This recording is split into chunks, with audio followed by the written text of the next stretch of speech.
Well, I personally, I'm no fan of Vladimir Putin. I think he looks in the mirror and he aspires to be Vladimir the Great. He'd love to put the USSR back together again. The situation that we face, the reality with Russia, happens to be very complex. Right now we're talking cybersecurity, cyber attacks. But I just got back from Afghanistan yesterday. In that region, Afghanistan, Pakistan, Syria, Turkey, it's a challenging map, the entire world right now with those challenges. So isolated to what's gone on over the course of the last couple days, I do believe Putin is outsmarting President Obama with his response.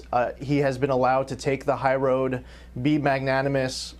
It's unfortunate. Now we need to move forward. Is it really taking the high road if you're the one who's first accused of starting this whole thing by hacking into our election system? Oh, this is just a very, it's like a complicated inside baseball game that Putin, with his messaging, using Twitter, communicating with the rest of the world. I mean, you look at the realignment right now in the Middle East, where Syria there's a truce being negotiated with Russia and Turkey, and the United States isn't even involved. So I think it's more of a messaging outsmarting over the course of the last couple days. But it's impossible to defend the guy, though. Tonight, President-elect Donald Trump is out with new praise for Vladimir Putin, applauding the Russian president for withholding retaliatory sanctions on the U.S. Trump tweeting, "Great move on delay by V. Putin. I always knew he was very smart." But as the president-elect determines his next move responding further to Russia and the new U.S. sanctions, his advisors are calling out the Obama administration for what they see as politics at play.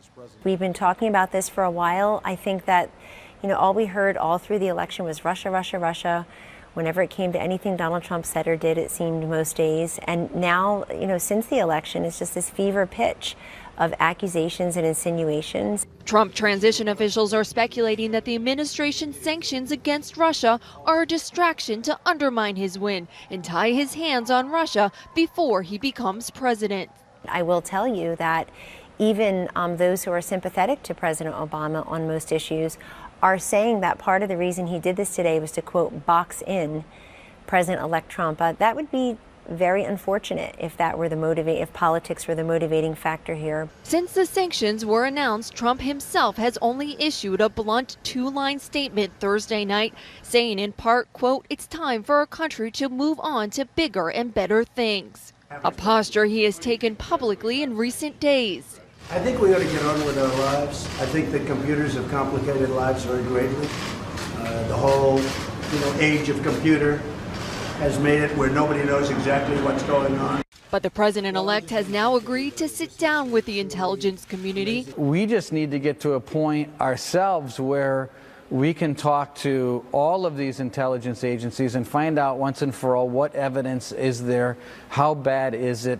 That closed-door meeting likely to take place in New York next week, where Trump will be presented with the evidence the intel community says points a finger at Russia for the hacks. Maybe at that time or maybe later he'll have a response, but right now we're just not in a position to sit here and respond to all of these details before we have a full-blown intelligence report on this particular matter. In the past, Trump and his aides have publicly been skeptical of the intelligence community's conclusions. I don't think anybody knows it was Russia that broke into the DNC. It could also be lots of other people. It also could be somebody sitting on their bed that weighs 400 pounds, okay?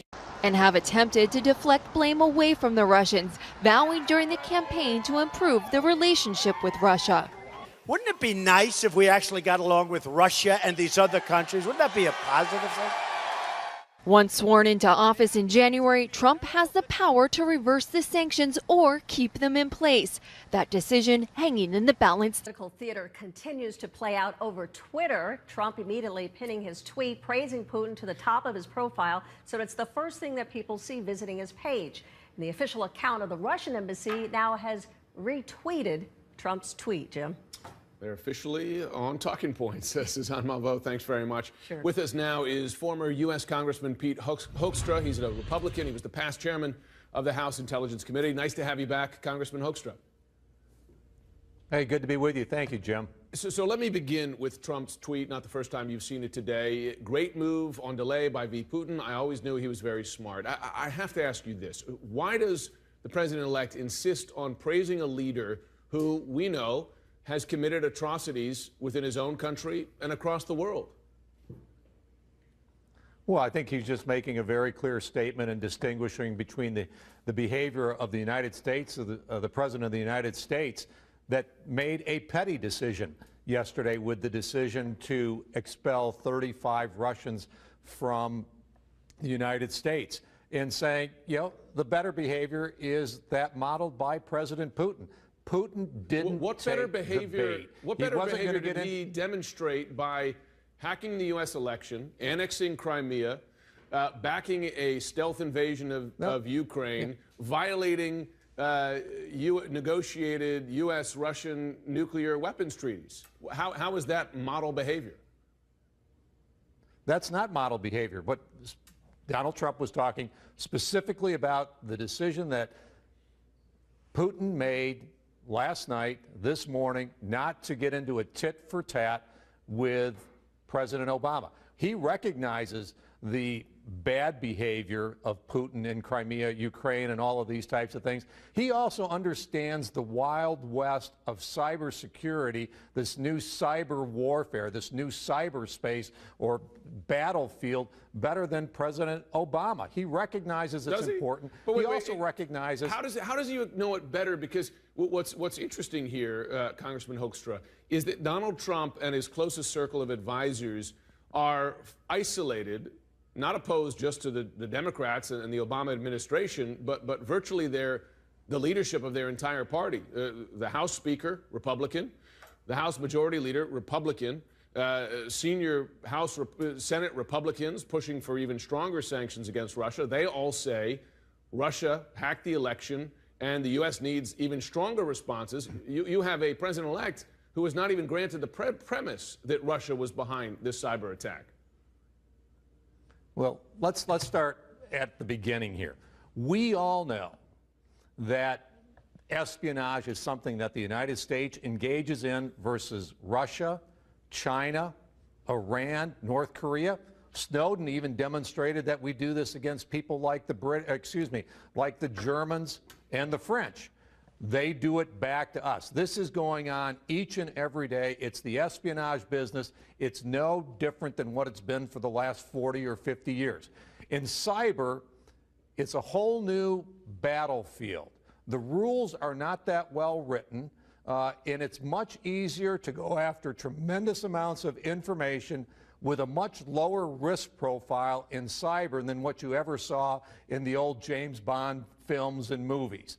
And so Donald Trump understands that. And what Donald Trump, when he comes into office, what he'll do is he'll sit down with the folks and Republicans and Democrats in the House and Senate and develop a cyber strategy that will keep America safe and secure, a battlefield that President Obama has ignored for the last 8 years. I just wonder, because as you know, there are many countries that have tremendous cyber capabilities, not just Russia, China. We've seen it with China, North Korea, Iran. Right. Why would those countries look at what Russia's interference in this election, see a president-elect who is saying we should let bygones be bygones, move on to bigger, better things? He has given no indication of punishment for Russia. Why would those other nations, including Russia, look at that and be deterred at all from attacking the U.S.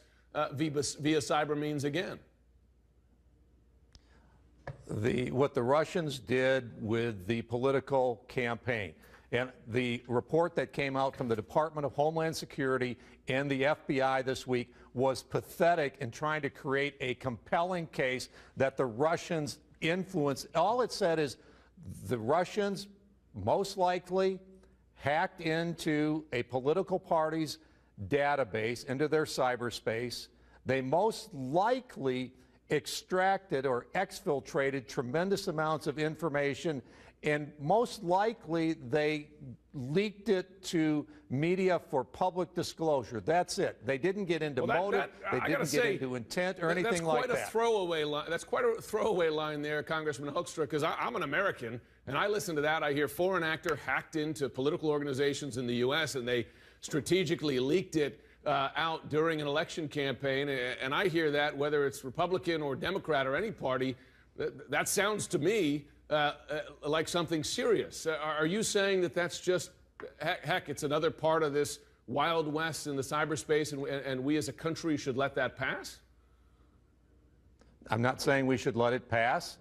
Remember, Snowden clearly demonstrated that the United States hacked into Angela Merkel's cell phone, and we were listening to her conversations. So no, what happens in cyber is very, very important. We need to be very conscious of that. But the thing that we need to take away from this, the U.S. didn't leak those conversations every day leading up to a crucial German election. I mean, this is the difference here. I find it's just odd for an American to be equating its own actions with the actions of a foreign adversary to justify them. Jim, if you don't believe that we have gathered information from the Russians in cyberspace. I'm not talking about the gathering. I'm not talking about the gathering. I'm talking about the selective use of it in the context of a campaign and targeting, let's be frank, targeting one party during that campaign. That's the difference. The U.S., and here's the thing. I mean, there are distinctions in the cyberspace. Look at China, for instance. China, the U.S., I'm sure, hacks China. China hacks the U.S. But China hacks U.S. companies, steals intellectual property, and uses it for economic gain. The U.S. does not do that, okay? You know, and with Russia, I'm sure, yes, the U.S. hacks Russia. And yes, it's true, the U.S. was eavesdropping on leaders of foreign allies, but it didn't take the step that the U.S. intelligence community says that Russia takes, and that your Republican colleagues, such as the Grahams and the McCains of the world, and Paul Ryan and McConnells of the world say that Russia did. I mean, is that not a different action? Jim, the American public, you and I do not know what the American intelligence community has done with information that we may have successfully exfiltrated from the Russians, and where we may have used that to damage their national interest, whether it's in their homeland, whether it's in Syria, or whether it's at some of their relationships with their allies. Yeah, but is that your job? Senator I just wonder, is that your job? Is that the president's job to say, well, heck, we're just as bad as all the other folks? I mean, isn't it the president's job to put U.S. national security and the strength and defense of its systems, including its election systems, at the forefront? Absolutely, and this is where President Obama has absolutely failed. He has not made cybersecurity of our government institutions, of the private sector. He has not made it a priority of his administration. And I've talked with people on the transition team, and I'm fairly confident, I'm very confident, that Donald Trump is going to make cybersecurity a very, very much a priority for our military, for our political system, and for our private sector, because he understands the vulnerabilities. That is something that President Obama has never understood, or not even put a strategy in place to try to protect America's national security and Americans' national interest in cyberspace. This is exactly where the Obama administration has failed. You're exactly making my point. Congressman Hoekstra, it's a fair point. We appreciate you taking the time for a second time this week. Thanks for coming on. Yes. Hey, great. Thank you. And a Happy New Year to you.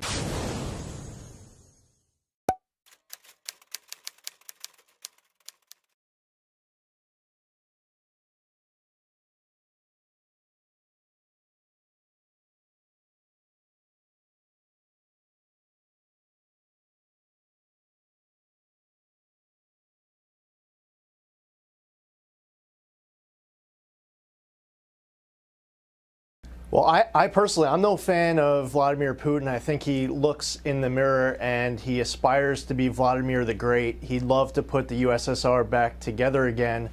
The situation that we face, the reality with Russia, happens to be very complex. Right now we're talking cybersecurity, cyber attacks, but I just got back from Afghanistan yesterday. Be magnanimous.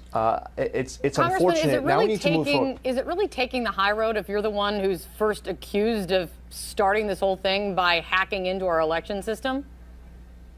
Oh, this is just a very, it's like a complicated inside baseball game that Putin, with his messaging. Very good. Tonight, President-elect Donald Trump is out with new praise for Vladimir Putin, applauding the Russian president for withholding retaliatory sanctions on the U.S.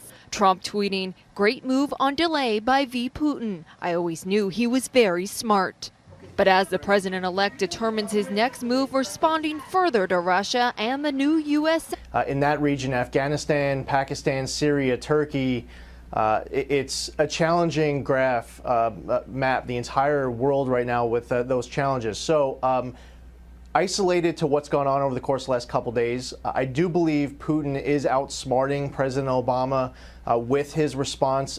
He has been allowed to take the high road, using Twitter, communicating with the rest of the world. I mean, you look at the realignment right now in the Middle East, where Syria there's a truce being negotiated with Russia and Turkey, and the United States isn't even involved. So I think it's more of a messaging outsmarting over the course of the last couple days. But it's impossible to defend the guy, though.